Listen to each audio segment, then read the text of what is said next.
You're on 121.5, the emergency frequency. Welcome to the 21.5 Show, a podcast for professional pilots by professional pilots. Join Dylan and Max, both with experience in flight instruction, the airlines, and business aviation, as they talk to a variety of industry experts, share stories, and have a little fun along the way. Welcome back to another episode of the 21.5 podcast, the podcast for professional pilots by professional pilots. This is Dylan and Max. My name is Dylan. I'm a corporate pilot, and I get behind the mic every couple of weeks. Max looks surprised. You're riding the mic. Riding the mic today. Welcome back to another episode packed full of information for professional pilots. A lot to discuss today, Max, but should we start off? You said you had a flying story for me. Oh, yeah. You didn't tell me yet. I haven't told you yet. Just an interesting day in the life of a corporate pilot kind of story that I thought people might find interesting. And what I was telling you when I kind of alluded to the story is that I think this is one of those things where experience mattered. So we flew over to Orange County just for a day trip, 3 or 4 hours, and had a great lunch at Bear Flag. Have you been there in Huntington? No, we'll need to add it to our destination guide. Very solid. Okay. Raw fish establishment. Ooh. So anyway, went back to the airport, got the jet fired up. Owner shows up, and we hop in, and we're at ACI Jet, and the ramp there is fairly small and extremely congested. And this is normally, and this is even more than normal, right? So there's planes everywhere. They'd move the airplane. So he gets in. I'm taxiing slight uphill to get to the taxiway, if you know that ramp. Mm-hmm. And it's really, wing walkers everywhere. There's airplanes everywhere. We're waiting with the engines running forever because there's a King Air idling to the right. Some other dude, the fuel truck's out. I mean, it was a mess, right? Okay. But no big deal. So it was finally our turn. We're taxiing up the hill. I go to make a right turn onto the taxiway, and it's requiring probably 4 to 5 times more force on the rudder pedals to turn the airplane. And I'm like, this is not right. And so as we pull on, I tell my co-pilot, I say, hey, take the airplane for a minute, feel the rudder pedals, tell me what you think. And he goes, something is not right. And so I say, okay. I go, tell ground we're just going to, and we turned out on the ramp, went down the next row, and turned right in and just kind of parked ourselves on the end. Mm-hmm. And the line guys, everyone's like looking around like, what's their problem? And I was like standing, pushing against my seat with all the force I could to make that turn. Did you have to use differential brakes too? A little bit, yeah. To get it around into the parking spot, I did. So shut down. Owner's like, oh. And I said, hey, something's not right with steering. I'm like, we're going to shut down. Just check it out. Yeah. So, of course, as soon as I shut down, he's getting his phone out and looking at the airline flights to get home, right? Because it's like 4 or 5 or whatever. Right. It's kind of getting later in the day. So I get out, and what's the first thing you would think of? Well, I don't know the XLS, but I mean, I'm translating it from other light jets. Yeah, non-hydraulic steering, bungee, is mechanical linkage. Is there a pin? There is a pin. A steering pin? Was it not in? No. Because then you would have no steering, right? Okay. You just push on the rudder pedal. Yeah. Okay. That would be the first thing I would go to. What's the other thing you would think of? You taxiing an airplane, perfectly fine. Mm-hmm. Next time you get in it, it's extremely hard to steer. Oh, something with towing at the FBO. You think somebody might have damaged it, right? That's what I first thought. So, but in the XLS, as long as you don't have the gust lock set, which most people do not set the gust lock, with the pin in, the towing limits are 90 degrees. So it's pretty generous. So yeah, so first thing I go and I kind of do a visual inspection of the nose gear, and everything looks normal. And I'm like, God, this is weird. So the line guy, the line supervisor is supposed to be coming out, and in the meantime, the owner identifies the flight he wants to take to get home. So my co-pilot walks him into the FBO and gets him a ride, and they take him over to the terminal. It's right next door it's right on the same side of the airport right there. So he's off on his way. So I'm like, great. Which in my head, I'm like, God, I wish I told him, like, don't get too excited. Yeah. Give me a minute here to just look at this. But he's a new airplane owner and he takes off. So my co-pilot comes back out. I'm looking. I'm like, what are the maintenance guys going to do? They're going to jack it up, and look at it. And I'm like, we can accomplish pretty much the same thing here by disconnecting those scissor links, which is funny because on a lot of XLSs they put a bolt in the scissor, so there's no pin. Ours is a newer one; it has a pin, and it's funny because some of the other guys are like, you should have that bolted. I'm like, and I'm kind of like, why would you do that? Like, I don't understand. Okay, let me ask you a question. Do you remove that? So you don't remove that pin? Not It's usually, because like- you have 90 degrees of okay. so it's not like the beach jet. Remember, you always pulled the pin out. The Gulfstream, we always pulled the pin out because the towing limits were not that generous. So anyway, so I come back, we pull the pin, and I'm rotating the steering head, and it feels like it. I would think it should. I don't really have anything, but you just kind of feel like, there's some resistance, but I can do it with my hands. Mm-hmm. So I have my co-pilot take a video of that, and then I grab the nose gear. And I can move that too. Like, even though we're on asphalt and everything, like not 90 degrees, but a good 20, 30 degrees either way. And it feels kind of like you would think it should. Right. And we look at the strut like this. And one of the other things I was thinking, I'm like, maybe when we went up the hill and I added thrust, it picked the nose up enough. And if the strut was over serviced, it might hit that centering device. So for when when you take off and the strut fully extends, it centers the nose gear so it can retract. Oh, right? yeah. So I'm like, maybe we were hitting that and that's causing it to bind. I don't know. I was just trying to figure it out what I could do at the time, right? Before just giving up and going to the hotel. So it feels about like it should. The strut looks serviced. I asked and I send these videos to our director of maintenance, who great guy. And he looks at it, he goes, and he immediately takes those videos. They go to another XLS in the hangar and they do the same thing. And we kind of talk about it. And basically we determined it was about the same as the one sitting in the hangar. Okay. And so I'm like, all right. So the steering head is turning okay. Mm-hmm. The landing gear, the nose gear tire and the strut and everything feels normal. I'm like,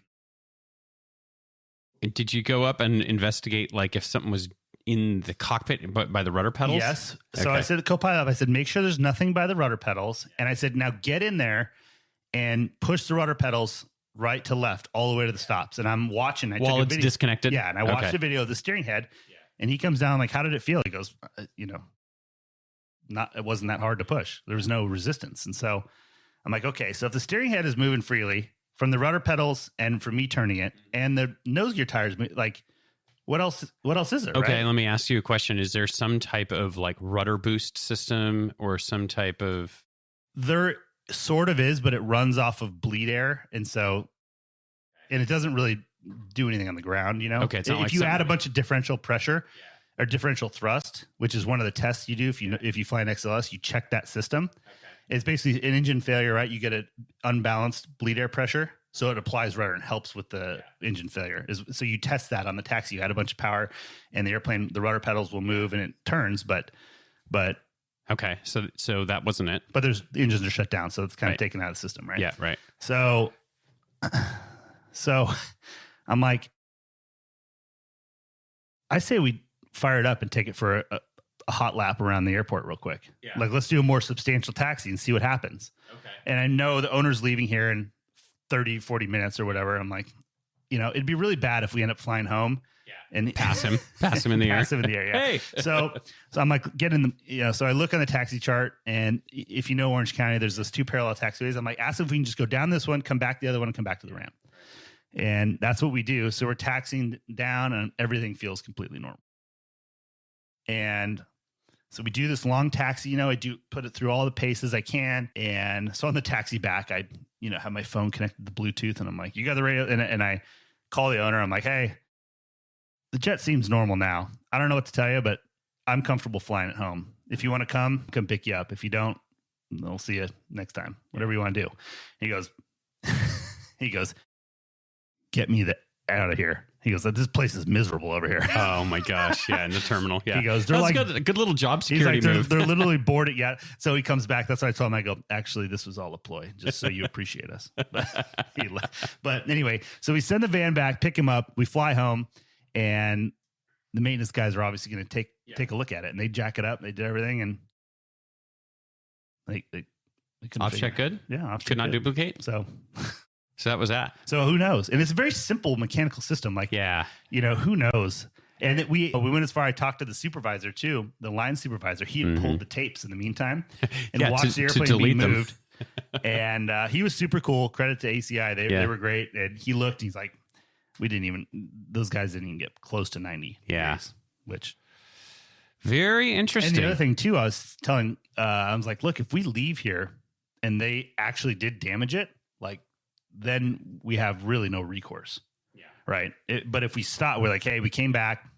Now we have some recourse for somebody else to pay for the repairs and yada yada. So I don't know. Flew home, everything's fine. But my point is, I think with experience, I've learned that you just first you got to start at the very simplest thing, and this is whether you're this problem or you're troubleshooting your motorcycle, right? Always start with the simplest thing, like you said, something blocking the rudder pedals, like. Just the dumbest thing you can think of. And so, because everyone gets so hyped up, like, oh, we got to, and it's like, just take a step back, take a breath for a minute, chill out, and start with the dumbest thing you can think of and work up from there. And the other thing, too, is that, like, as a pilot, a lot of times it's the maintenance. It's certainly the airline mentality is, what would we have done in that situation? Gone back to the gate, called maintenance, and got a cup of coffee. Yeah. But it's different in business aviation. Is my point. And my other point is I think after experience and having gone through stuff like that, you learn what I just said, for one, and two, just to do everything you can as a pilot. That you're very limited, obviously, not being a maintenance guy, but there are things you can do. You are legally allowed to do. And, taking the scissors apart and stuff. I mean, the nose gear is kind of unique that you can actually take stuff apart a little bit. But, and the point of the story is I'm not trying to sound like a hero. My point is that I think 10 years ago, I wouldn't have done all of that. Well, that was my next question, because your co-pilot is pretty new to business aviation. And I think that's a great learning experience for him to see, like, how do you handle that situation? And I love your point about starting at the simplest thing. Like, I know probably most pilots listening to this listen to this podcast have been in a situation where they've written something up and then the mechanic comes out and the first thing he does is, oh, the circuit breaker's popped, Yeah, right. And it's just, that's the way I think of it is, what am I going to feel the most dumb when the mechanic comes out? Yeah. I ran into a similar situation not that long ago where we were running into a yaw damper. We couldn't get one of the yaw dampers to engage. And I had, maybe 45 minutes before the boss showed up to try and troubleshoot it. And that was the way I approached it, was pretty slow. Like, I just took a breath and stopped. And I think you made that point, and that's so important, I think, is just stop for a second. Well, that's so much in aviation, right? Whether it's an engine fire or an airplane that doesn't steer right, just chill out for a minute and take it step by step, because you get hyper and you get in a rush. That's when. And I think even now, you always hear about CRM and using all your resources. And I think you have to be smart about how you do that, because there's so many different avenues you can take. Like, you kind of have to stop and think about what the most important. For sure. Yeah. And that's the other thing I did. The first thing I did was I called our director of maintenance, because they maintain multiple XLSs for a long time. I don't know the airplane nearly as well as they do. I haven't been flying that long. And asked him. The second thing I did was I called another guy that I know that's been flying the XLS for a long time. Like, have you ever had this happen? Like, because that's a lot of times can close that gap to what's going on. But he didn't know, and our maintenance guy didn't really know offhand. So then we had to kind of figure it out. But, interesting. Yeah. So I wonder if one of our listeners will have an idea what maybe happened. I don't know. If you do, I'd be very interested to know. You can have a lifetime supply of 21.5 stickers if you can correctly diagnose that. I wonder if it had to do with going uphill. Well, so when we got back and we parked the airplane, I checked how many fingers of strut were showing, and I checked another XLS, and ours was higher by about 20 or 30%. And so that was kind of also reinforcing what I was thinking about the centering device. Yeah. But I told the maintenance guys, I'm like, hey, not trying to tell you how to do your job, but here's what I noticed. Yeah. Can we check the strut pressures and see if, and it was serviced right on the money. So well, that doesn't surprise me. Yeah. Right. Interesting. Yeah. So I learned about flying from that. There you go. Yeah. Little tips from the pros there. Well, we got a full show for you today, so we'll get right to it. I was going to talk about something I saw on social media, but I don't know. Maybe we'll save that for the next episode because we've got so much to do. Wow. Yeah, I know. You're really building the suspense there. Yeah, Thank you. Well, if it has to do with you and Roy and memes, you can just hang on. No memes. This was like a real actual thing. But no, my favorite quote of the last show is the meme community. or meme lord or meme wizard. No, all very valid. Yes. All right, mailbag time. I want to give a shout out to a couple of folks who wrote us reviews. I got to get closer to the computer so I can read this. Hold as published, EFC Who Knows. And I love the names people come up with. Some of these, look at that. Creative. You're making the font bigger. That's Thank old you. man font. And then B. Gieselman also wrote us a review. So thanks so much for the reviews on iTunes. That really helps us rise up the rankings so people can find us. We really appreciated it. Is that how that works? Yeah. That helps you. It's part of the algorithm. They say no one actually knows the whole algorithm, because if Apple told everybody, then everyone would kind of game the system. So anyways, but we're going to lie to our listeners and tell them that that's the most important thing, so they continue to write the reviews. But as a trade-off, if you write a review for us, we'll send you some stickers. So for Hold as Published, EFC Who Knows, and B. Gieselman, send us an email, info@215podcast.com, and we'll send you some swag. All right. 3 good emails to share. You want to read the first one? Sure. Hey guys, great work on the last episode regarding mental health. I'm currently finishing my master's degree at Liberty in aviation safety. My entire capstone project is devoted to pilot mental health, the barriers to receiving assistance and why pilots don't get it, and what is currently out there for assistance. I have also been touching on the congressional probe Senator Feinstein recently made the IG of the DOT do. Thank you so much for actually bringing light to this. I'd be happy to send you my completed capstone/thesis when it is all done if that is something you guys would be interested in. Love the show. Keep up the great work. JP, Guardian Medflight. Oh. Some actual, accredited, real authority on this versus the meme lords. Yeah, that's great. I think we should have JP on when he finishes. For sure. We'd like to talk to Yeah. him. So we already replied to his email, right? And we're Get him booked. All right, next email comes in from Steven, and he's doing our job for us. We can do a little Harvey Watt promotion. And he writes in and says, regarding Harvey Watt, as an additional benefit, when you hold a Harvey Watt insurance product, they have a free aero medical support. They're very good, and I was able to complete dual cataract surgery and then never incur a lapse in my medical first class status. As we get older, there are many types of surgery that can creep up, and timing and pre-planning can make it so it is absolutely routine with no FAA problems. Your AME works for the FAA. Harvey Watt works for you and will work with a surgeon to ensure that after surgery is complete and you are ready for your next medical, it's a routine exam with no lapses in certification. Our independent union, USAPA, used Harvey Watt overall, and we had a good support and experiences. We've hammered, boom. Yeah. Just like we've been saying. Yeah. Hammered this forever. They're working for you to keep your medical going.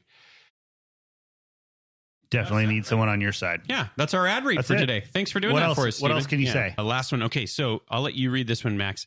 Last episode, we teased the fact that we're going to have a whole segment on how people screwed up their bids. And we probably already got 3 or 4 emails from people that have screwed their bids. To this. So I wanted to just read one as a teaser, but more of you guys need to write in and let us know about how you screwed your airline bids up. And then we'll have a review episode with Ted, and then we'll go through them. And we got some live calls planned with a couple people that have really screwed their bids up. So we got a lot of good stuff, but we need more of it. So here's a teaser of one, and I thought this one was pretty good. So this is my story of how I screwed up my bid. I was a young captain commuting from the flyover states to LAX. Commutable schedule was very important. It happens at the time of this story, I was also engaged in an association with a fellow coworker. Dun, dun, dun. A flight attendant. Insert toccata and fugue in D minor. Is that what that is? I think yes. I think that's what I just said. Dun, dun, dun. Okay, got it. Was that in D minor? I think. As FAs tend to be, she was a wizard when it came to the bidding, and I excitedly gave her my PBS credentials so she could work wonders on my schedule, as I hated doing it and rarely even bothered. It was great for a month or two until it became apparent that I had to renegotiate the terms of our association. She was, I like how he says that, she was not happy with that. The outlet for her displeasure, unfortunately, was my schedule. I was awarded an entire month of 2 on, 1 off as a commuter. It took me days of swapping, dropping, and trading to get the schedule halfway acceptable. Still, it was a rough month. The takeaway? Don't screw around with your bids, your passwords, or your crew members. From Sky God. Oh. This is what we're looking for. This is perfect. That's incredible. Gotta be careful out there, Could Airman. you imagine that when he looks at his award? What? How did I? Wait a minute.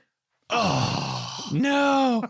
I did that one month. I bid 2-day back-to-backs when I was commuting to LA. I was commuting every day because 4 days in a row I'd commute. It was brutal. You would go home on the back-to-back? Yeah.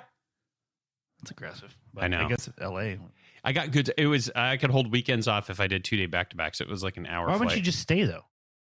Didn't you have a crash pad? No, because crash pads in LA are hard and expensive. You had that deal in El Segundo. No, this was way longer. Oh. This was way after that. I know. What was I doing? And I lived out, like an hour from the airport. This is when I lived really far away from Sky Harbor. Time you can never get back. As Ted says, hours and hours commuting of waste. Is waste. Okay, send us more of your bid stories, info@215podcast.com. We're looking forward to that episode. Or any stories. Yeah. We made a call out last time to the listenership. Yeah. We need good aviation stories. Well, now onto the main event, Max. We have an exciting announcement to make for our listeners and a really good discussion on Runway excursions. Hot topic right now. Yeah, let's get right to it. All right, everybody, on the line today, we have Dan Boedigheimer from Advanced Aircrew Academy. Welcome, Dan. Thank you. Great to be here. Long-time listener, first-time caller. Well, Dan, thanks for coming on the show today. We do kind of have a big announcement. Dan is the CEO of Advanced Aircrew Academy, and they have agreed to be a sponsor of the show. So thank you very much for that, Dan. Woo-hoo. Thanks, Dan. Yeah, I've always enjoyed listening to the podcast, and our ability to support it was very exciting. Well, Dan, why don't you kind of tell us a little bit about Advanced Aircrew Academy, what you guys do, and a little bit of bio on yourself. Sure. So the Advanced Aircrew Academy, we started in 2007. So we were working for a Part 135 operator, and we were teaching the ground school portion of the operator and airman specific type training in the classroom.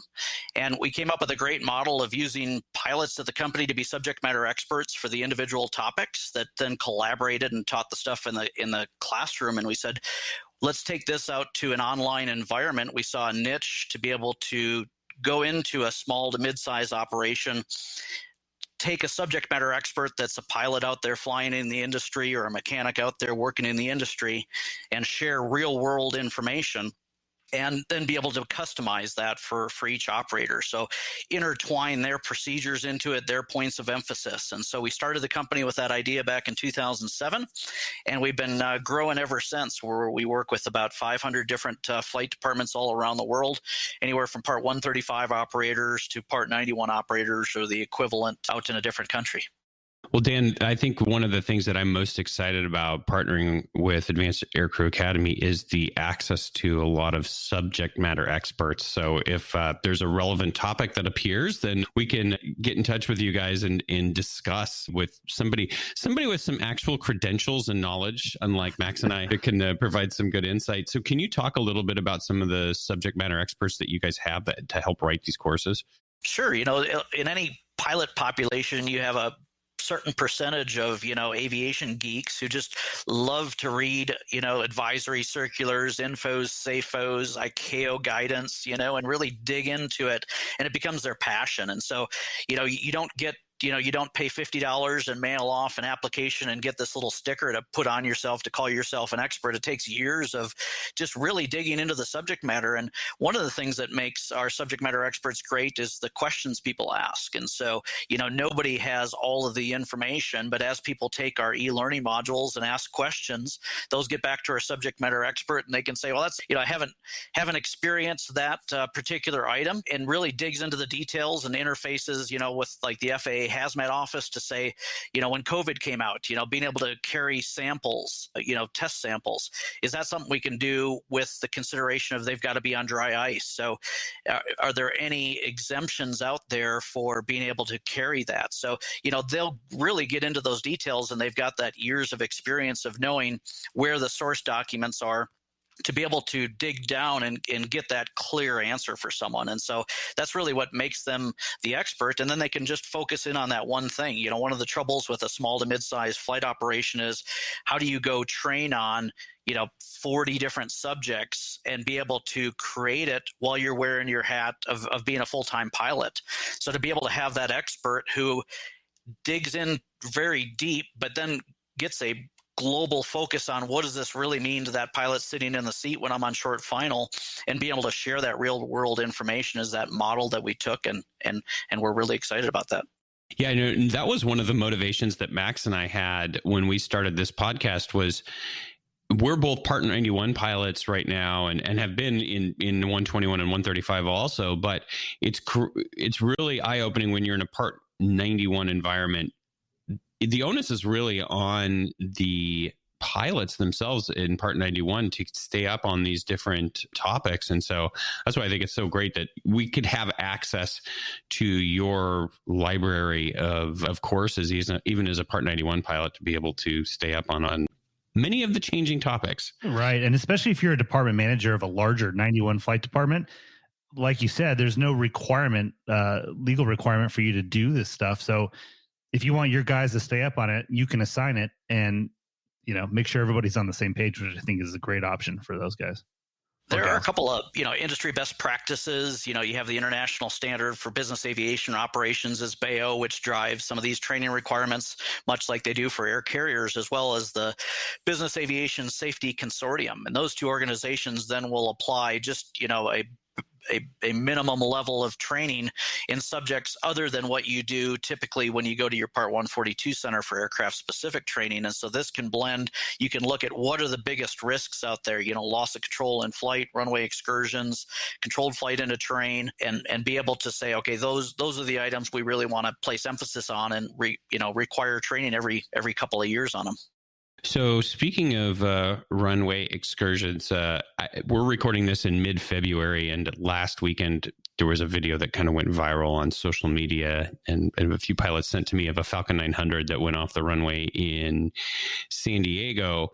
And so a lot of folks were discussing that. And then recently, Advanced Aircrew Academy published a pretty interesting article and blog post about runway excursions in 2020. And just going through it, I was surprised because I thought, the excursions must be down in 2020 because operations were down.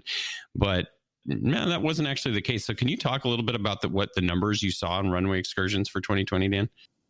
Yeah, we've been tracking business aviation runway excursions in the United States since 2016. Each one that happens, we take a look at and research, what were the causal factors that were surrounding that to be able to see what the trends are. And yeah, in 2020, we really expected to see a decline. So we've seen on average, it's anywhere between 24 and 26 excursions a year in business aviation, once every, couple of weeks, consistent throughout the year. And that didn't stop here in 2020. And so far in 2021, like you said, we're recording this mid-February and we've already had 6. So, about one a week, but that's not unusual during the winter time when you have contaminated runways.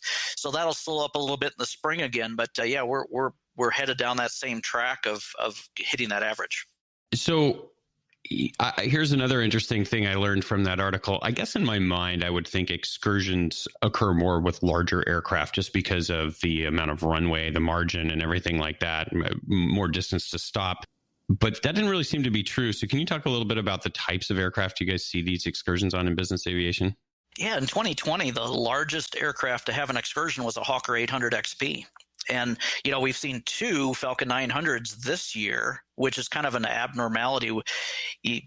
They're generally anything above, what I would call a mid-sized aircraft. It's pretty rare to see an excursion. And there's a debate on, why is that? Is it pilot experience? Is it the smaller aircraft are going into smaller airports with not as mature of runway condition reporting there, or is it just pilot experience? So that's kind of the entry level step, or is it the systems? Is the aircraft braking systems that much better on larger business aviation aircraft that they don't have those excursions?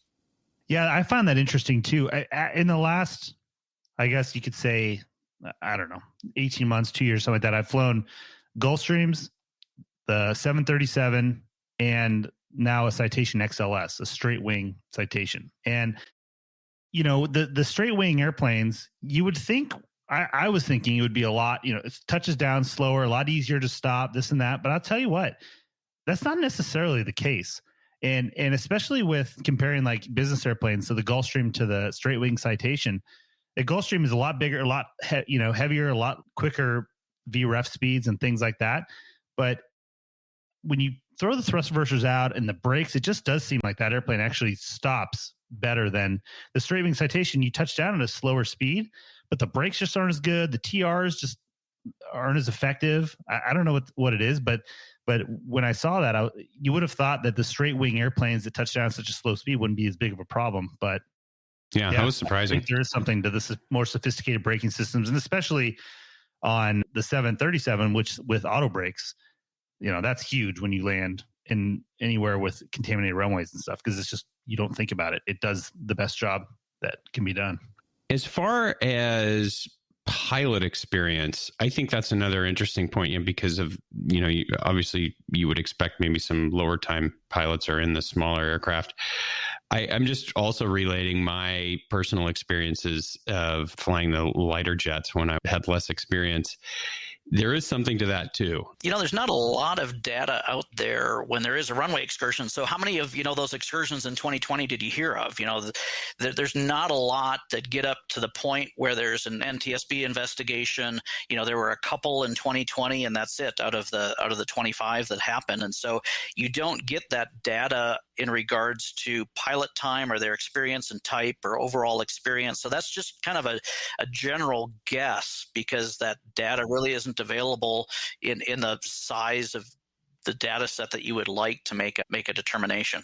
Right. Well, I think what's interesting is I've become more aware of it, and might kind of sound silly, very millennial thing to say, but because of Facebook and the pilot groups on Facebook, here we go. Almost every single excursion, somebody has sent a picture of it and posted it to one of the groups. Yeah, so surprisingly quickly too, right? Yeah, I mean, just like right away, it's usually like, hey, heads up, there's a runway closed here or there. It's not an official source, but it does seem like, to me, I've had a raised awareness of it from social media. Yeah, and there's, you can't go anywhere today without there being a video camera, without the airport or, somewhere. And so the number of videos that you see, which, are great to visualize kind of what happened, you see a lot more of those than you did even 5 years ago. I think a lot of things too that relate to the pilot experience, like we were talking about, Dylan, is just having experience operating in a certain higher risk airports. Because remember the Lear into Telluride, and then the Challenger in Aspen, and things. A lot of people coming into technical airports in the winter, that are high elevation, high true airspeed, all of these things, and just not having done it before can be a big problem. Like one thing that comes to mind is the circle to 27 in a Telluride, right? Mm. That if you haven't done that before, at least in the simulator, and practice it, to have the discipline to continue descending when you're really low over terrain. So when you turn final, you're on path. Those are things that will set you up for failure and potential excursion. I used to be based in a light jet on a 3,900 foot runway for years, and it was up in Minnesota, so contaminated quite often. But you get good at that risk management decision of saying, if the runway's like this, or you knew the people to call to find out, an accurate determination of runway condition, that you would just divert and use other airports. And so that got you really good at a heightened awareness of when you should or shouldn't. And so, almost your experience operating these lighter jets into smaller airports, you should have that higher awareness level and ability to risk manage better than someone who doesn't typically go into those airports. Local knowledge. So we've talked a little bit about raising the awareness that this happens pretty regularly, like you said, once every other week. Let's talk a little bit about what airmen can do to mitigate, because I think that's the important takeaway here is, hey, this happens. What can we do to avoid it? Sure. And we came up with the top 10 ways to avoid runway excursions in business aviation. The European Union just came out with the Global Action Plan for the Prevention of Runway Excursions, and they came up with, I think it was 103 different preventable factors. And that just blew my mind to think, okay, I'm on short final. I don't need to think of 103 more things. But, of course, that wasn't all specific to the operator. That was for the airports and operations and those writing the manuals and manufacturers and such. But yeah, I think, for us, there's really three things to think about when we look at the trends. Over, about 50% of the runway excursions happen on a wet or contaminated runway. So wet or contaminated runway, you've got another 20% or so that happen in what I'll call dynamic wind conditions of either a tailwind or you're operating near convective activity. And what looks like a 2-knot tailwind, all of a sudden when you touch down is a 15-knot tailwind because of those dynamic conditions. That and stabilized approach criteria. It's not required to have a stabilized approach criteria. There's no industry-wide, there's some recommendation, but there's no mandate or regulation that says, at 500 feet or 1,000 feet, you need to do this. And there's a lot of good research and data out there. The Flight Safety Foundation came out with a great runway decision-making project back in 2017 that has some great updated stabilized approach criteria. But having that criteria, knowing what it is, training for it, and then, being able to apply it is the key. But what we see in many of the excursions is it's not just one of those items present, the contaminated runway, the dynamic wind conditions, or that stabilized approach. It's several of those factors. So, if you're going into a shorter runway that's contaminated and has just even a 2-knot tailwind, that should just be an absolute huge red flag. The Flight Safety Foundation goes as far as say, if it's a contaminated runway, you shouldn't be landing with any tailwind at all.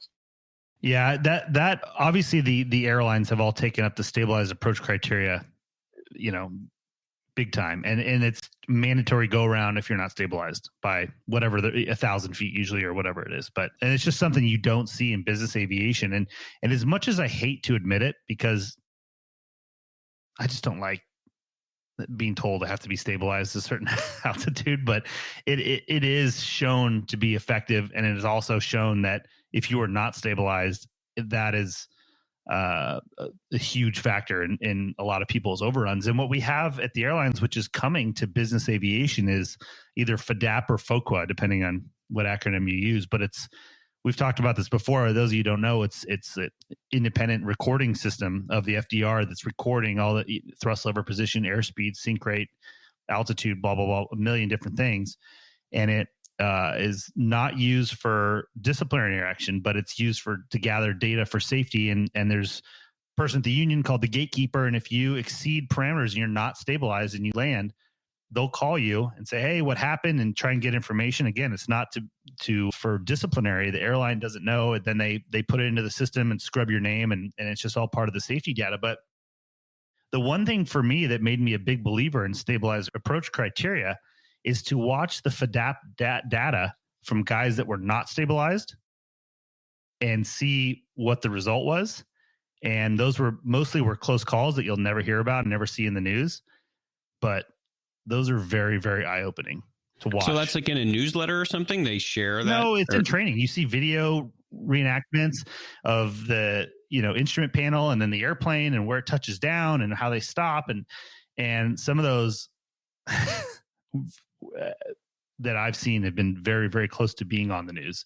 And I think with those systems, we have increased pilots' compliance with the stabilized approach criteria, knowing somebody's watching. But the Flight Safety Foundation, in their report, really found that, as pilots across all segments of aviation were horrible at making that go-around decision. And so they proposed a change to the stabilized approach criteria to change up what the criteria is and when the decision is for the go around. And, they're advocating going down to 300 feet before making that decision to go around because of so many, I'll say, unnecessary go arounds at 500 or 1,000 feet, because you could recover by 300 feet and be in that stabilized criteria. So it's a really interesting report that they did, and they're trying to change up how we think about when it is that you need to go around. What's interesting too is when you're flying and that there's FDAP or FOQA in the background, people will do certain things too, because they're like, they're fast, so they're slowing, but then you can't cross that 1,000-foot gate with the thrust levers at idle because that's a trigger. So we'll get just within airspeed, but probably not as slow as you'd bring in the thrust levers quicker than you normally would to get them off of the stops to comply with FDAP, to not have a red flag. So it does change. That's kind of the downside, I think, is it does change the way some people will fly the airplane, just so you're trying to avoid, getting flagged. But that being said, it does drive accountability and compliance with stabilized approach. And I think stabilized approach at 1,000 feet on an approach and instrument conditions and the whole thing is a great idea. I think my personal opinion is that it's a little bit too conservative on a visual approach. Like I think 500 feet in visual conditions is probably a better place, especially in business aviation. We're flying visual approach to an uncontrolled airport. You may be turning base to final less than 1,000 feet. And some people will say some airports you just can't get stabilized by 500 feet. Aspen or the Elizabethtown runway excursion in 2019, and talking to pilots going there saying, 500 feet's unrealistic if you're landing that runway to be stabilized. And, I've been into Aspen and Eagle a bunch, and, planning ahead of time, I could always get stabilized by 500 feet, but it really took a lot of local knowledge, prior planning to be able to know that that the approach is really setting you up, or air traffic control is really setting you up to be unstabilized. But for those ones too, it's usually not multiple factors of the stabilized approach criteria you're going to be exceeding. You can't, like an Aspen's a great example. You can be configured, you can be on speed, you just probably won't be less than 1,000 foot a minute descent. And so those are things, if you adjust it, I think, for those airports, because you don't want to be not on speed, not configured, and still in excess of 1,000 feet a minute. Then you're in bad shape. That's not normal, I remember flying at the airlines one time, and I was pretty new, and I had a captain, and I was, behind the jet, and he looks over at me and he goes, "Well, you're high, but you're fast."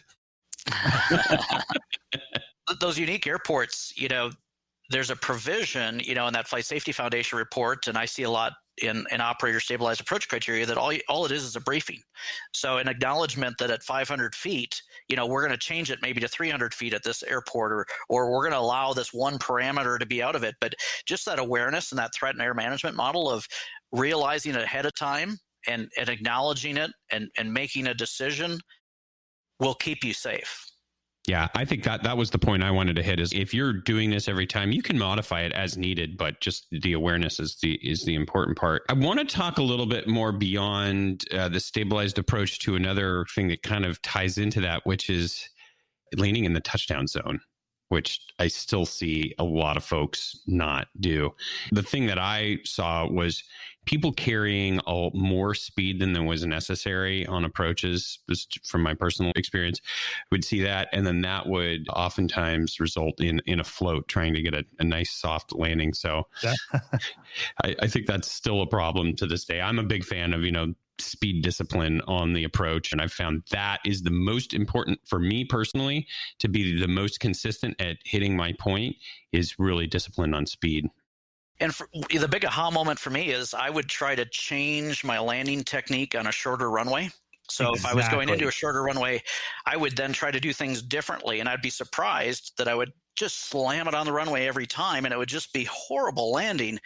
And then I finally just said, okay, I'm just going to start applying, we'll call it maybe a short field landing technique, or whatever that technique is, on every single runway, unless there's, a specific reason why not to, and make that, practice that 100 times. So I get good at that. So then when I go to a shorter field, I don't have to try to change my profile. Yeah, that's a really great point that I've seen a ton of different times, is people changing how they land the airplane. And the best one too is where people will fly it to the landing attitude without pulling the thrust to idle, and then get to the landing attitude and then pull the thrust to idle. And essentially you're flying the airplane onto the runway at a flying speed to get a, very smooth landing. And I'm like, dude, like, is that, but I agree. You're landing, whether it's 15,000 foot runway or a 4,000 foot runway, or there's ice or snow or it's dry, should always be the same. Yeah. And that's something you don't really see mentioned much in literature, do you, Dan? No, and being able to identify if an approach was stabilized or not, especially in the runway excursions we look at, we don't have that data, unless the NTSB comes in and pulls those flight data recorders, or looking at that specific, ADSB data is out there now, so we can begin to look at these excursions and watch that ADSB data to try to determine, was it stabilized, or were they, a lot of excessive speed, and it's hard to tell where they touched down unless you have that video of the aircraft landing. So it's a little bit more difficult to research and see trends with that. So Dan, I'm hoping that you can remove some of the layers of one of my least favorite topics, which is NOTAMs, and especially talking about contaminated runways and how they're associated with excursions. We had a change. It used to be the mu value, and a lot of folks would remember that. And then we've changed to this runway condition reports now. Can you kind of briefly explain these FICON NOTAMs and how that ties into contaminated runways? Sure. So this all spans out of the Southwest accident up in Midway, a long time ago, that an industry group was formed to look at the reporting of runway conditions and some consistency there between airports and such. And so you came up with this runway condition assessment matrix and runway condition codes. And I was teaching a workshop on aircraft performance about a week before these runway conditions codes came out 3 winters ago. And I asked this group of about 100 pilots, how many pilots know what a runway condition code of 2 is? Is that good or it's bad? And I think out of the 100 people, maybe 2 people knew what that was. So any change takes about 3 to 5 years for us just to our training programs to be updated and for us to really get comfortable with it. And we're at kind of at that 3-year mark now where pilots are getting it. But the discrepancy we see now is airports. Pilots have a robust training program that keeps updated, and we get the regular updates and information. But, think of the airport manager out at a small airport. What kind of training program do they have for themselves on learning this? And we saw for the first couple of winters, just airports not complying with reporting these runway condition codes because they just simply either A, didn't understand how to do it or didn't understand how to report it. So we are seeing improvement there, but in the excursions that have happened in 2020, 50% of the excursions that happened on wet or contaminated runways, there was no NOTAM out there for it at all. So, for me as a pilot, I really think back to I've got to have just a huge suspicion level when I go into an airport. If it's a Teterboro or if it's Midway or something like that, yeah, they've got it. That runway condition report's pretty spot on. But if it's 7 o'clock in the morning at sunrise, I'm going somewhere, and there's been some snow or even rain in the vicinity, I'm very suspectful of if there's no NOTAM. And we've also seen excursions where the runway condition code, the actual conditions were worse than that. So I would say more often than not, it's not correct at smaller airports. What about if there's no FICON NOTAM and runway condition code, but there's braking action reports? Is there any data on how reliable those have been? There's an initiative right now that I just learned about. There was a Flight Safety Foundation conference here last week about runway excursions, and it was over in Brussels. And they had some very interesting information about this fall. Transport Canada is going to come out with a new advisory circular trying to improve the reporting of braking action conditions, both from an airport perspective and a pilot perspective. And that trend that Transport Canada is really leading right now is going to then blend over to the FAA and other countries. So I'm super excited about that. But it's really, right now it's based upon a general sense of what the pilot feels, and they may be reporting based upon the conditions on the last third of the runway. So, you've just got it's great information and it's another data point, but I wouldn't rely on that solely to make my decisions. So now reveal to all our listeners, is one good or is one bad? One's bad. If it's 3, it's right in the middle, so it's perfect. But Yeah. Yeah, we should run a poll on social media. I think that'd be really funny just to see. If you see a report of what is the matrix like? Is 6 the highest? I think 6, isn't it? Yeah. 6 is dry, and then it goes down. And I wonder how many people would get that. I don't know if I would if I wasn't looking at this table here in front of me. But from what you understand, they're actually going and measuring the same that they've always done, right? It's just the way they're reporting it has changed. Yeah, and airports aren't required to do those measurements anymore. And that was one of the issues, was the measurement that they were making with the meter at the back of the truck. How would that relate to actual aircraft on that particular piece of pavement and how it was reported? And so the FAA is, and worldwide now, the ICAO has adopted this, runway condition assessment matrix and how things are done. And so they may actually go in and be getting those mu values on a runway, but the airport's not allowed to report them. They just use that as one of the decision points in their matrix, along with other information to come up with that runway condition code. So they'll still be taking those measurements. They're just not reported to pilots just because of the discrepancy between that and how aircraft performance is published in our aircraft flight manual, and the variability of those machines and calibrations and all of the details with that. Max, have you ever had to get creative at any of the airports? And I don't know, I would sometimes call the FBO and just if I couldn't get any information, kind of like what you're saying, Dan, where I'm just suspicious. I'm not seeing any reports, but I'm going, the weather doesn't look like it's clear. And this happened to me not that long ago. And I even just called the FBO, and I obviously they're not going to be an official source, but sometimes you have to be creative, like you mentioned. And just you just need multiple data points for sure. And say you can watch someone on FlightAware come in and a small uncontrolled airport where you can't get a braking action report from the tower. And maybe I've done that before at Telluride. I'd be like, hey, can you ask that Challenger that just landed how the braking action was? And the FBO, she's like, hold on, who is the pilot for that Challenger that just, and you hear in the background. But that, what else is good, but which is not necessarily related to braking action, but for other getting creative and finding other data points, is these webcams now. I've become really reliant on those because a lot of, especially mountain airports, it could be overcast at 500, but there's like one cloud sitting on top of the airport, but the approach is completely clear. And so I've just been looking a lot of times at like private webcams. I'll use Telluride as another great example, but they have a webcam at the airport that's just on, I don't know, I just Google Telluride airport webcam, but it's not, but now the FAA is implementing those webcams. It was a big thing in Alaska, right? Yeah. For the passes and things. And now they're doing them stateside. And those are a super valuable, I think, piece of information to smaller airports for sure. Well, in the charge supplement, you can always track down the airport manager's phone number. And so you could, the FBO, you don't know who's working, they might be looking at the ramp, and they could even give you the airport manager's phone number. But it's good to make that contact, especially if you're going into an uncontrolled airport, maybe not quite as busy, because that person can tell you, oh yeah, we're not going to plow until it stops snowing, or, you're coming in at 4:00. Okay, well, we'll make sure to get out there at 3:00 and, do a sweep of the runway and give you an accurate report. But establishing that communication when there might be that information gap, I think is a great technique. One last thing when it comes to external factors is the wind. Also, Dan, can you talk a little bit about how that plays a role in some of these excursions? Yeah, it's, the dynamic wind conditions. If there's a thunderstorm in the vicinity, we've seen several excursions at Atlanta's PDK airport where, the ATIS was reporting, or tower gave them a wind report, which was just a couple of knot tailwind.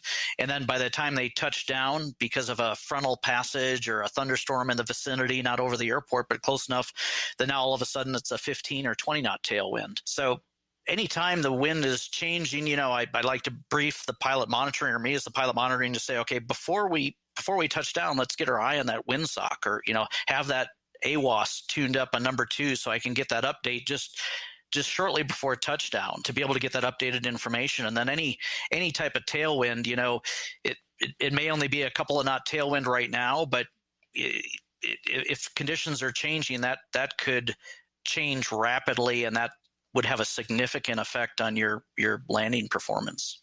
Yeah, for sure. One of the places in my scan always too is once I get to relatively low altitude on finals, I always look at the wind direction and velocity indicator on the EFIS, and check that against what you're anticipating because of what you wrote down on the ATIS sheet or whatever. I was just going to ask you, because we do the same thing. It's really prominent in the Challenger, so it's you can include that in your scan there. I think what's the most interesting for me there is watching as you descend in that last 1,000 feet, how much the wind really. If you moves. look at it, how big it can change too, as within several hundred feet. So with that, and then always.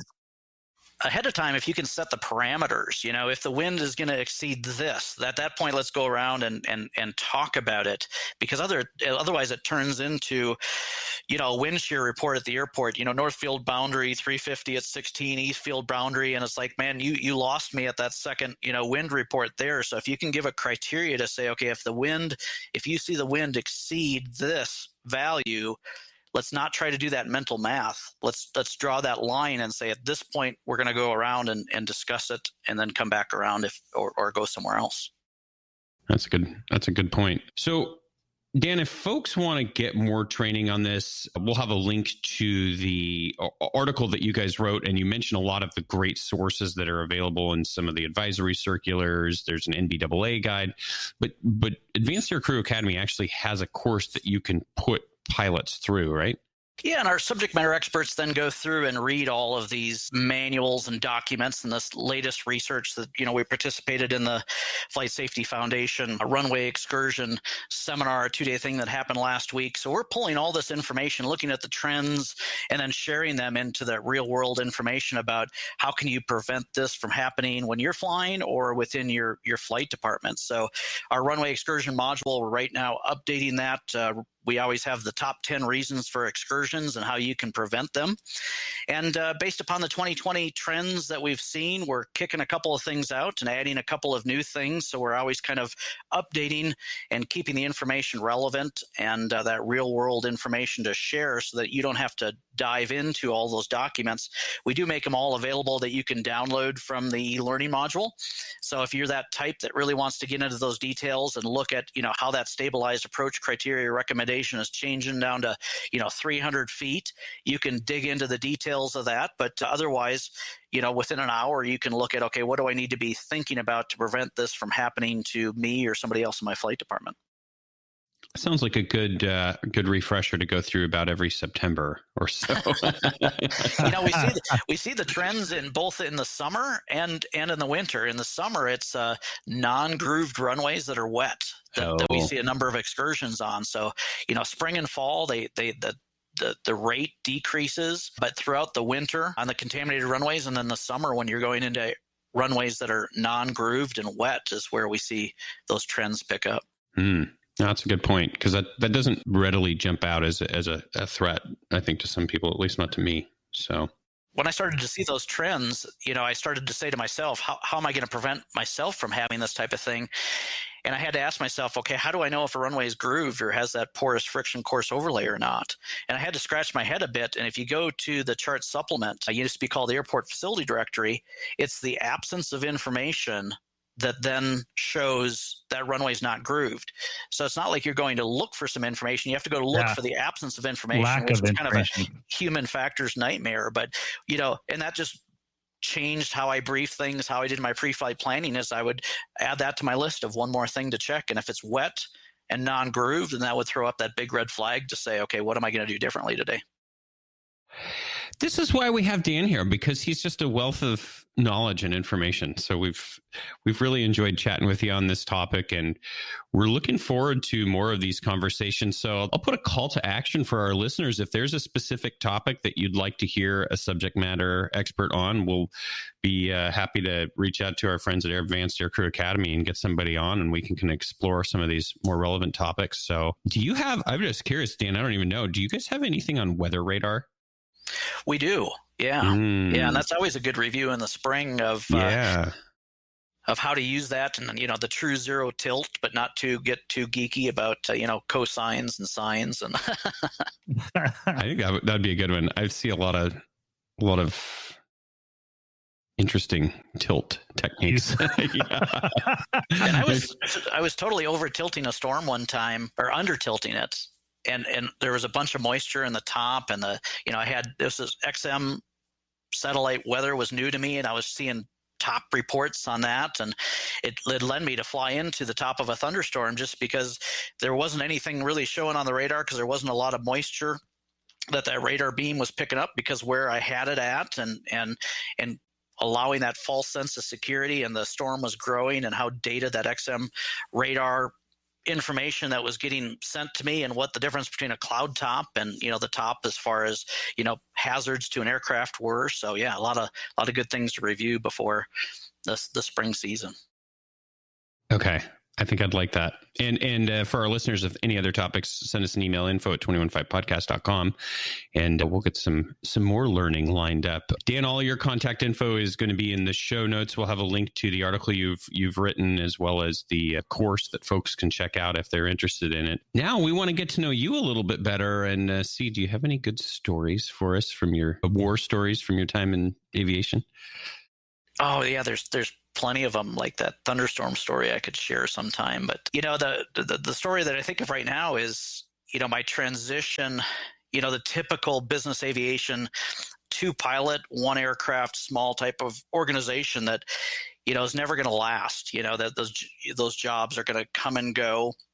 And I moved with a job to Colorado. I was about 25 years ago, and it was that type of job. And the chief pilot told me, I can't guarantee how long we'll have this job, but the company seems very supportive of the aircraft. And if you want to move, you're moving at your own risk. And about a year and a half after we moved out here, and the owner of the company said, I want to go over to Europe. And we had a beach jet.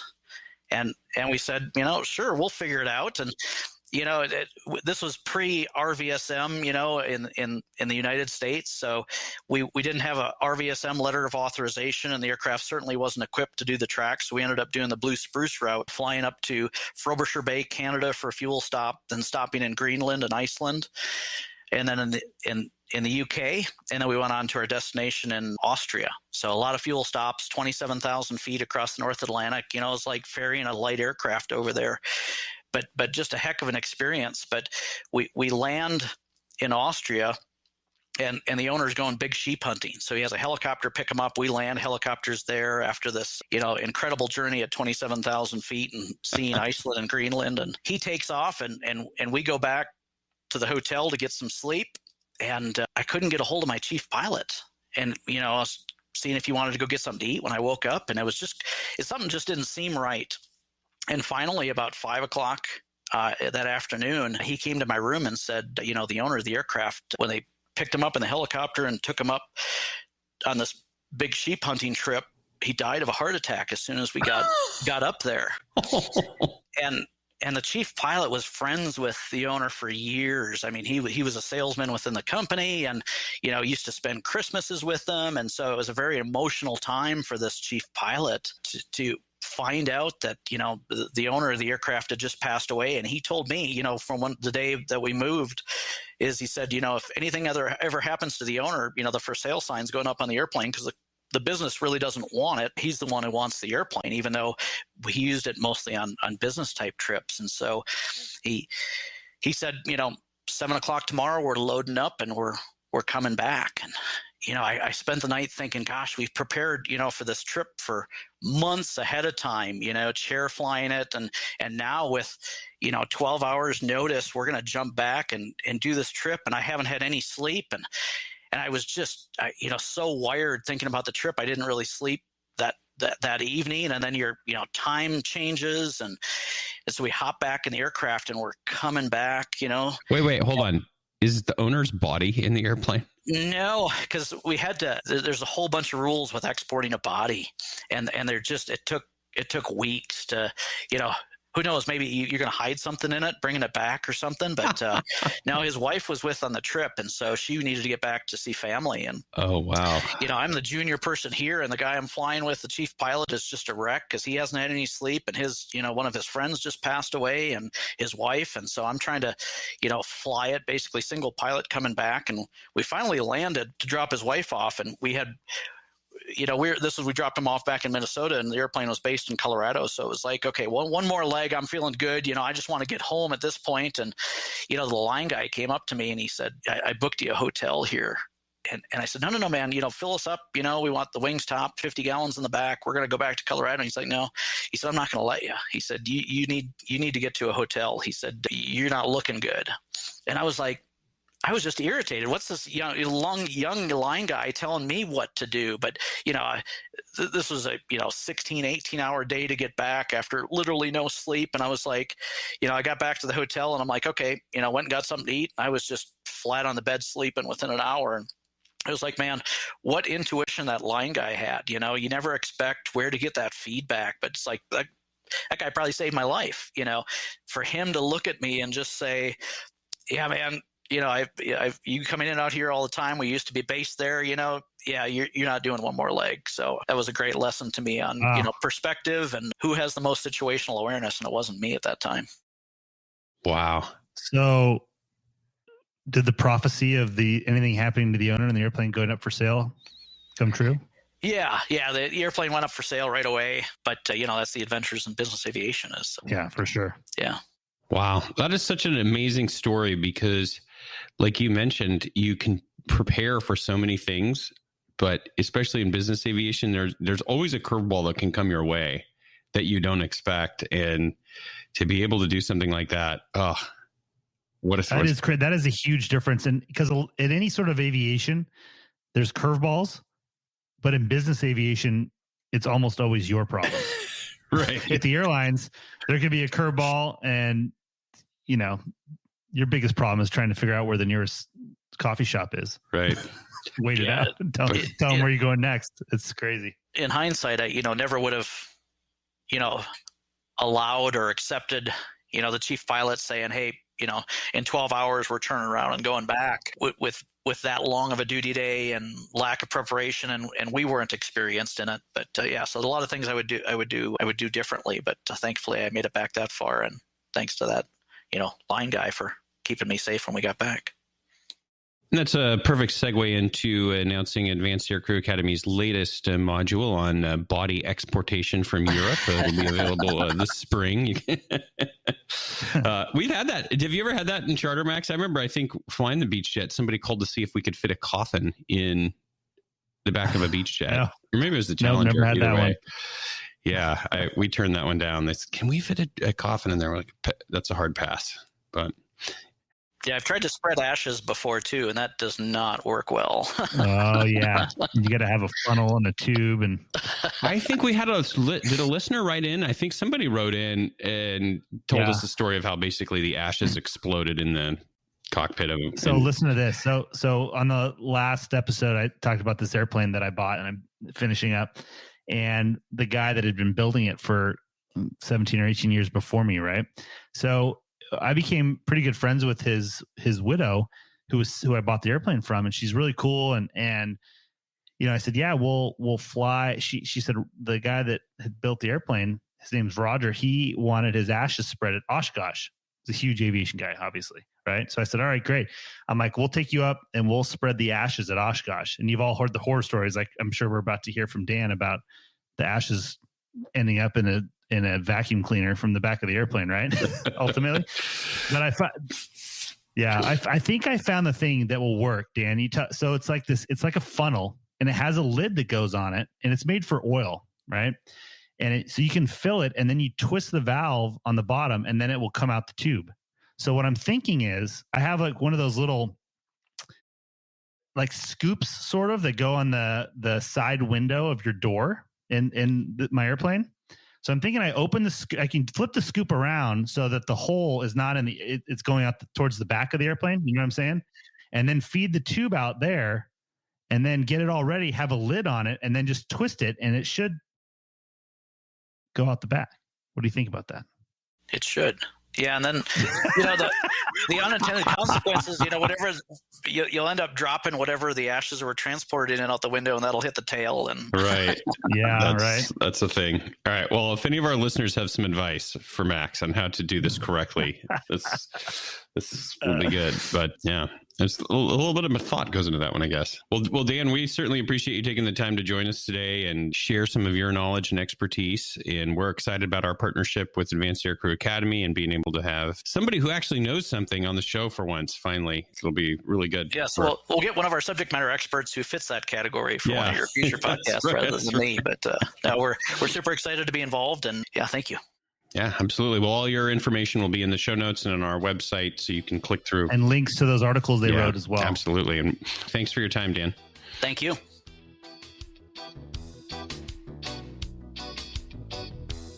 More flight advice, Max. All right. This one comes from Caught in the Financial Crossfire. He says, hey, guys, I know they never say take financial advice from a pilot, but I need to some help figuring out how to bridge the gap while we're going through this industry downturn.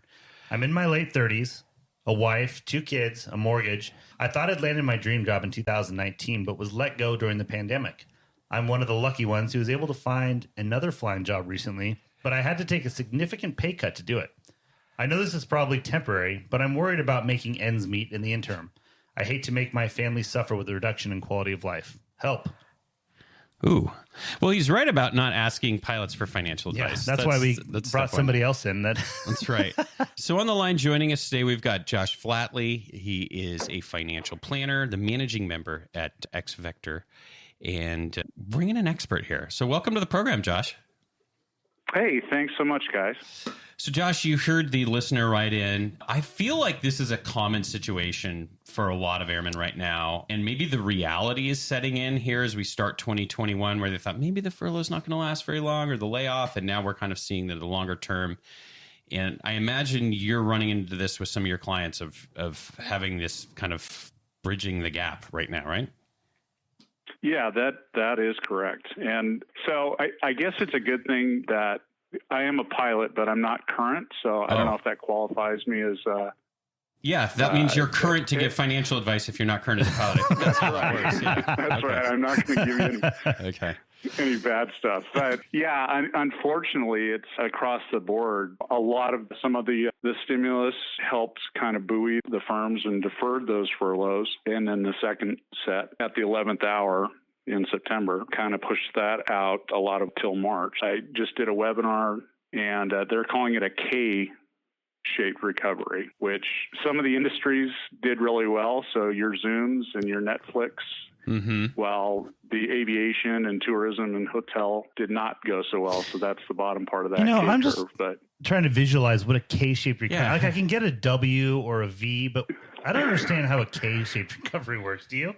I just think it sounds smart if you're in a job interview right now and you're like, well, I've been I'm talking looking to at more of a K-shaped recovery. We're seeing K-shape in the future. My It sounds associate like- is seeing an X-shape, so we're not really sure. That's right. Just confused. Oh, yes. Yeah, that right. sounds good. Right. Yes, I'm more of a course. comma guy, yeah.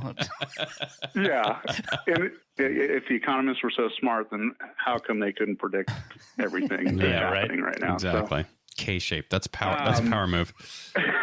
I love it. So, Josh, I think that's kind of the situation our listener finds himself in. What you're mentioning is we know things are going to come back, but the vaccine, blah, blah, blah, when's it actually going to happen? We get all these guys stuck in this situation where they're in limbo maybe for a year or two. And it's that massive pay cut that they've taken, especially like our listeners' situation where, man, I had this quality of life. I've got kids. I've got this life going. And now how do I successfully put this on hold? And I think the question I'd love for you to answer are, what are some of the good ways that help sustain your lifestyle? And what are some of the really bad decisions that are really going to kill you in the future that you really want to avoid? Yeah, I try to make analogies to flying when I speak with pilots in particular. When something like that, when a significant life event like that happens, you got to get back to basics.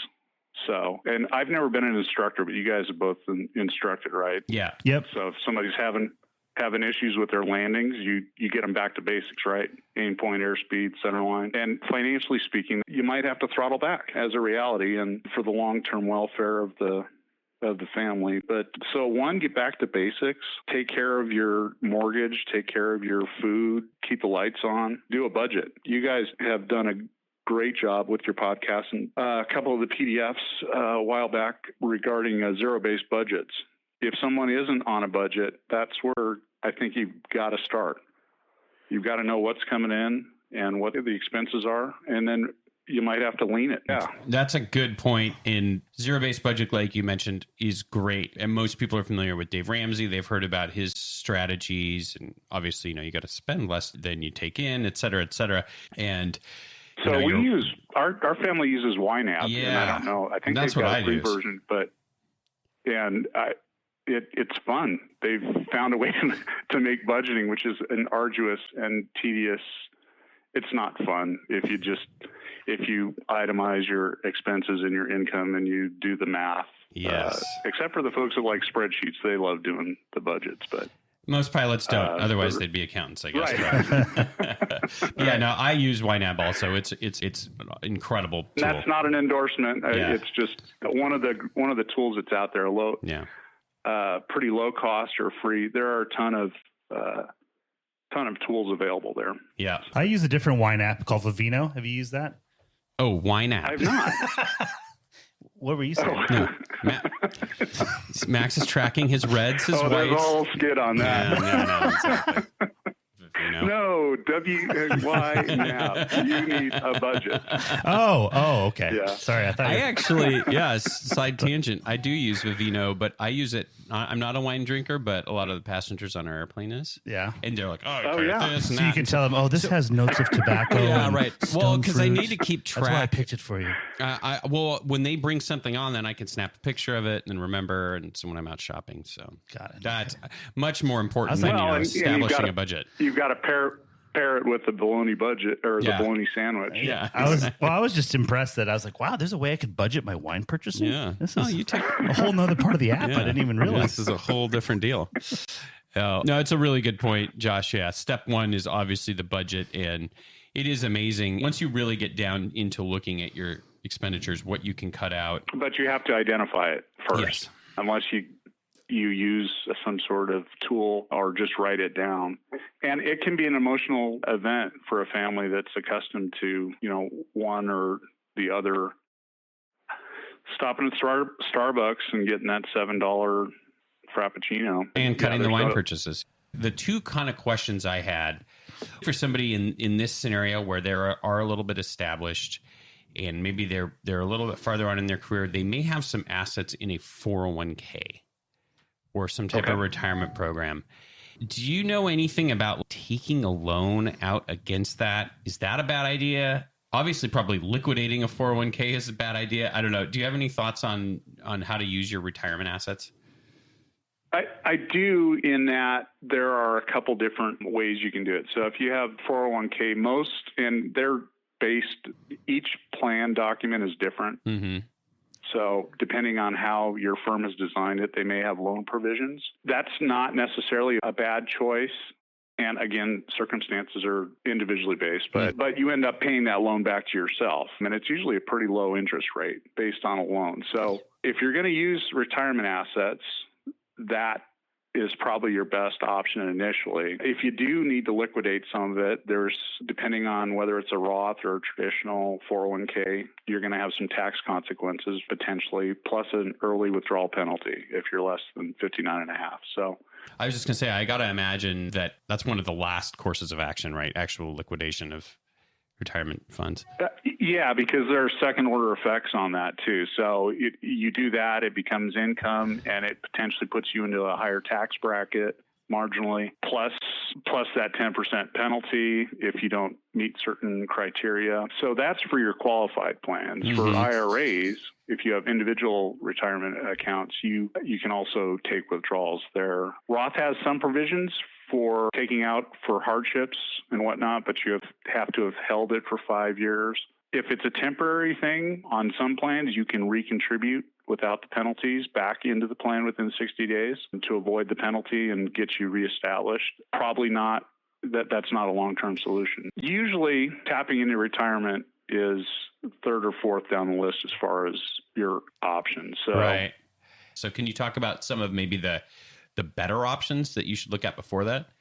I guess my first option would be supplement that income. So our caller had taken a significant reduction in income. Is there a side hustle that he could do, or he or she could do? Is there an option for, in the spare time, going back to flight instructing if they've got their CFI currently? Mm-hmm. So some other options, if folks have equity in their home, there's the option for a home equity line of credit or a loan. Again, we talked about the Roth IRA a little bit. Uninvested stock options might be an option for folks. So right after your 401k or retirement assets would be any sort of credit. You wouldn't want an unsecured line of credit. When you're in a hole, the first thing you're supposed to do is stop digging. You've got to take an honest appraisal of what the situation is. Otherwise, it will get worse. Right. And typically, spouses or partners are pretty good at people accountable for responsible actions. So, hey, I'm a G650 type rated pilot. I don't want to go drive for Grubhub. Well, guess what? You can't pay your mortgage. Go deliver pizzas for a month or two. Right. So. Straight talk. There you go. Straight talk with Josh. It's not supposed to.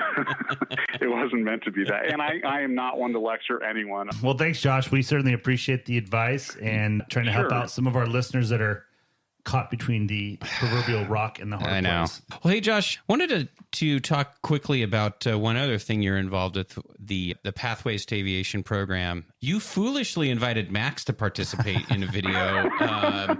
But can you kind of just tell us a little bit about what the Pathways program is all about? We are a career enhancement, career readiness organization, nonprofit. We're based out of Reno, Nevada, but we've got folks in 36 different states and I think 6 other countries right now. And Max helped us out in our career symposium. And this is at no cost to any of the candidates, but everyone from high school on up to the middle-aged folks like myself that are looking to enhance their resume and develop their elevator pitch and go through kind of the process, kind of a ramp up to the paid services. Some other folks you've had on the show, we kind of get them in a position where they're ready to go talk to those folks. And when this thing rebounds here in the next year or so, hopefully people will be ready for those opportunities. We had our career symposium in October, and I think it's videotaped, so your listeners can go back and watch Max. And if not, we've got another one in May. We'll throw a link up there. I'm going to put the link to Max's video. I recommend you listen to it, maybe not watch it. Because Max, was it like, what were you doing? You were like, I was on my way to Lake Powell, and so, but I did plan to stop in Flagstaff, knowing I had good cell service, and I did it from the sanctity of my truck. But it is a premium truck, I suppose. It's got a higher leather trim, so it looks very official. I should, and then Jason gets on from Raven, and he's got the green screen background with Raven Careers. I was like, damn, why didn't I think of that? You've got a cooler and your boat in the background, my dog in the background. But the advice was good. Yeah, but I was on fire. It was awesome. I was spitting fire. Yeah, it was phenomenal. So we'll post an audio only version of that. Put the video out. Yeah, we'll put the video. It's funny, but we'll have a link to that in the show notes, and also to the Pathways in Aviation program. And if folks have more questions or want to get a hold of you, or maybe I know every situation is going to be different, and they're going to have specific questions. What's the best way for folks to get a hold of you? So my website is www.xvector.ltd, and as a disclaimer, I'm an investment advisor licensed in Nevada and other jurisdictions were not prohibited by law. Got it. Thanks, Josh. Appreciate it. All right. Have a great day. That's going to do it for another episode of the 21.5 Show. I'd like to say special thanks to our friends at Harvey Watt Insurance. You heard in the beginning of the show why it's so important to have someone on your side. That's right. Harvey Watt, no joke. HarveyWatt.com. Check out all the coverages they provide for professional pilots. Thanks to Dan and our friends at Advanced Aircrew Academy. Yes. Anybody that supports the podcast is a friend of ours. That's right. We're really excited about all of the subject matter experts that we're going to have access to. And again, it's always super flattering to me when people write nice things and send in emails, which is awesome. But then when people actually put money forward to sponsor us, it's like it's an honor. It is. It's an honor. There's no other way to characterize it. And a responsibility. That's right. That's true, too. Thanks to everyone who wrote in for the mailbag, especially the bidding stories. We want more of those. Info at 21.5 Podcast for that. Connect with us on LinkedIn. That's the best spot to do networking. We've been actually getting... you've been getting a lot of connections, haven't you? Tons of connections. Very connected. I was told that I'm now a LinkedIn All-Star. By who? LinkedIn said you're a networking all-star now. I don't know what that means. I like to be an all-star. Keep connecting. Be sure and connect with Max and send him messages that he has to reply to. That's the best part. Direct questions. Yes, Those are my questions. About XLS steering linkage, preferably. That'd be the best. The mystery of the week. All those links will be in the show notes, as well as the links to Advanced Aircrew Academy, Harvey Watt, the merch store, et cetera, et cetera. We'll be back in a couple of weeks. But until then, remember, flexibility is the key to air power. Goodbye, everybody. See you guys.